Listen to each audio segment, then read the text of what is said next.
Ladies and gentlemen, this is Crobos. Welcome back to Gears Feed.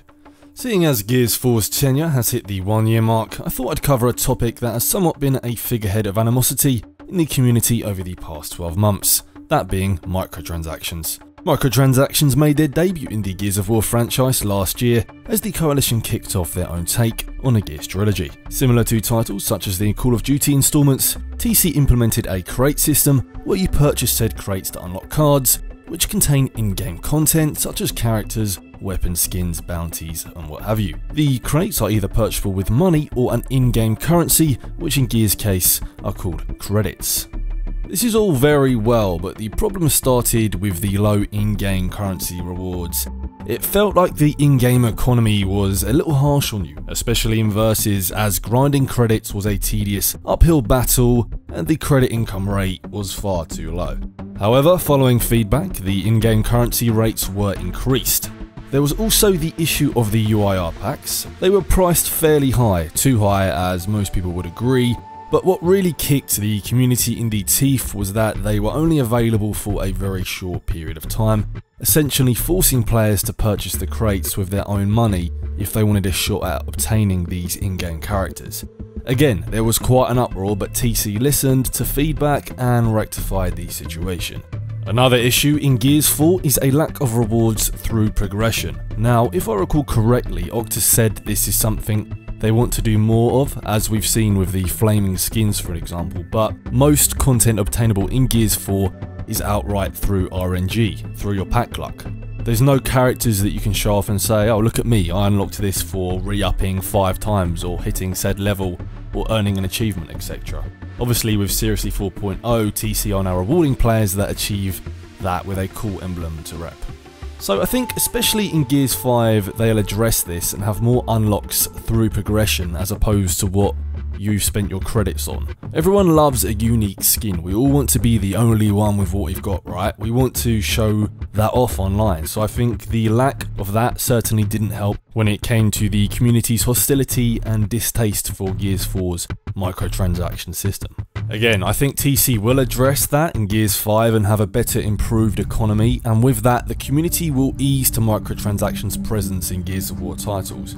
The Coalition have learned a lot of lessons with Gears 4 and I'm sure they'll apply those to the development of Gears 5. Bringing me to my point, so why do we have microtransactions in Gears of War? Why any game? How greedy? How dare they charge me for content after I've just spent $60 on their title?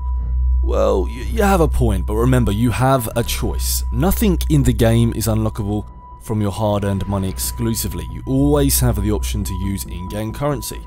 Do you know how much I've actually spent on microtransactions? Zero. Not a single penny. Esports supporter packs? No.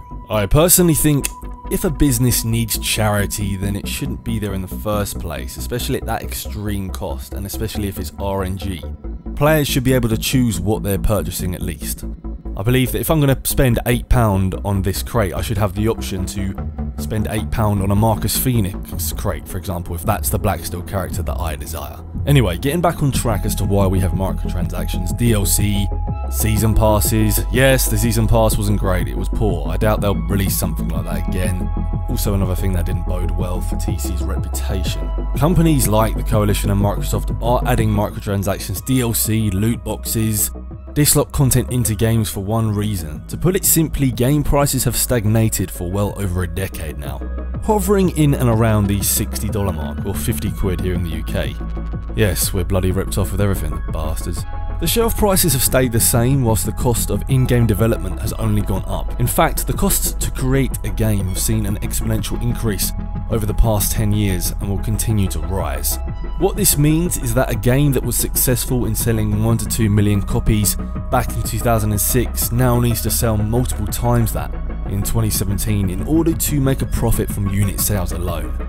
This means it's very hard for AAA publishers to make a profit from unit sales, which is why we've seen this shift to what we now call service games. Single player games are driven by unit sales alone, whereas service games are driven by community engagement, which is why we now see single player titles accompanied by several expansions and DLC stories along the way, like Uncharted or Assassin's Creed for example.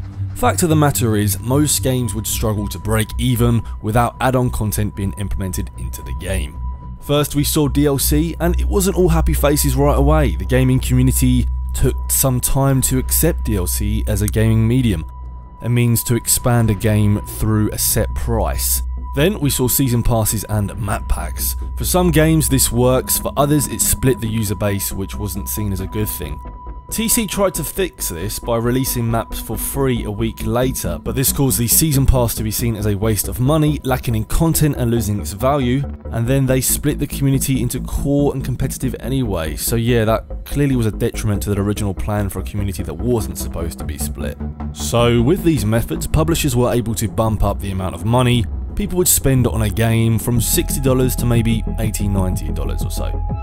Loot boxes is another monetization model, and it can actually work so that developers can put out free content updates and loot boxes help fund that. And that means that gamers are now spending loads more than your standard $60 on a single game each year. You know, some are spending hundreds, it's a fact. Gamers are spending ridiculous amounts of money, and it is working. So why drift from that model? What's also a fact is that AAA game publishers require some sort of additional monetization to remain profitable on each game they put out. That's not debatable. What is up for debate is how that monetization is implemented, which I've already touched on. I think TC are learning, it's a process, and I believe things will be much better with Gears 5. Right now, AAA publishers don't need to change anything because the amount being earned from microtransactions is outweighing the complaints and uproar in the community. Look at Gears of War's tweets. Nearly every reply is mocking them or throwing some sort of sarcastic dig TC's way. But hey, they are rich, and gamers are their own worst enemy because they keep on buying microtransactions, and to be honest, why shouldn't they?